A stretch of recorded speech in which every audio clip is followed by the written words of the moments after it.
frères et sœurs dans le Seigneur, je suis le pasteur Christian Kadima et bienvenue à notre tranche chrétienne.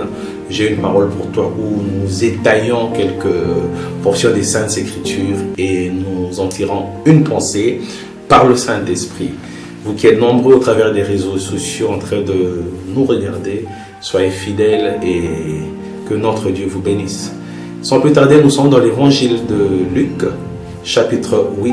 Un jour, Jésus monta dans une barque avec ses disciples. Il leur dit « Passons de l'autre côté du lac » et ils partirent. Pendant qu'ils naviguaient, Jésus s'endormit.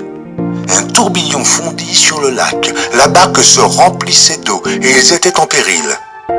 Ils s'approchèrent et le réveillèrent en disant « Maître, Maître, nous périssons !» S'étant réveillé, il menaça le vent et les flots qui s'apaisèrent et le calme revint. Puis il leur dit « Où est votre foi ?»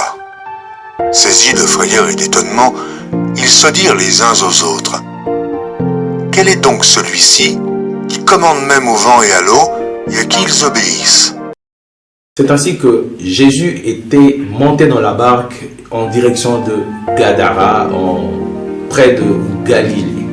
Et là, bien aimé, tellement qu'il était fatigué par rapport à son ministère, par rapport au travail qu'il faisait, il s'est endormi pour se reposer, bien sûr. Et là, il est accompagné de ses disciples. Et quelques minutes avant d'atteindre l'autre rivage, une tempête, un tourbillon se leva. Et la barque était ballottée de toutes parts et l'eau est entrée dans la barque prenait de l'eau. Et là, les disciples ont flippé, ils ont paniqué, ils ont eu peur. Ils ont pensé peut-être mourir, ils allaient connaître un naufrage. Et c'est là qu'ils sont courus pour réveiller Jésus et lui dire que Seigneur, nous sommes en train de mourir. Et tiré de son sommeil, le Christ se réveilla et leur reprocha d'être des hommes de peu de foi.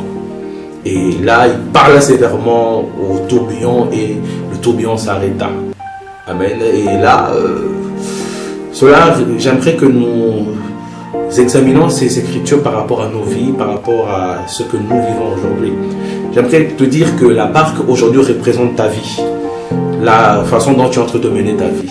Et j'aimerais te dire encore, bien aimé, que derrière chaque tempête de ta vie, derrière certaines, bien sûr, tempêtes de ta vie, se cache un esprit. Et là, bien aimé, la barque est en train de prendre de l'eau de toutes parts. De la même façon, ta vie aujourd'hui est en train de prendre de l'eau de toutes parts et jusqu'à ce que la barque devienne pleine et là, tu vas couler. J'aimerais m'adresser à ceux qui ont une addiction à l'alcool, à la drogue, à ceux qui sont dans la débauche et d'autres. Bien-aimé dans le Seigneur, je pense que tu te dis que ta vie n'a plus de sens, que tu es arrivé à bout. Les tempêtes que tu subis, le tourbillon que tu subis, bien-aimé, t'emmène à ta perte. Ceux qui sont au bord du divorce, ceux qui sont dans le tourment, qui ont le cœur brisé, bien-aimé, ce sont des tempêtes de la vie. Et l'eau est en train de pénétrer dans ta barque, de toutes parts. Mais j'aimerais te dire qu'il y a un espoir. Que tant que Jésus est à bord de la barque, rien ne peut leur arriver. C'est ainsi que Jésus doit être à bord de ta barque. C'est ainsi que de ta vie, que tu dois le recevoir. Si tu le reçois dans ta vie comme Seigneur et Sauveur. Et là, j'aimerais te dire, bien-aimé dans le Seigneur, il fera des bonnes choses pour toi et tu sauras qu'il est Seigneur dans ta vie. Et là, l'eau va s'arrêter. Là, les tempêtes s'arrêteront parce que Christ est à bord de ta barque. C'est ainsi que si tu ne l'as pas reçu, je t'invite à le recevoir. Si tu as perdu la foi, renouvelle ta foi, bien-aimé, et reprends-le dans ta barque. Là, les tempêtes vont cesser, les tourbillons vont s'arrêter, parce que Christ a cette capacité de stopper toutes ces addictions à l'alcool, à la drogue.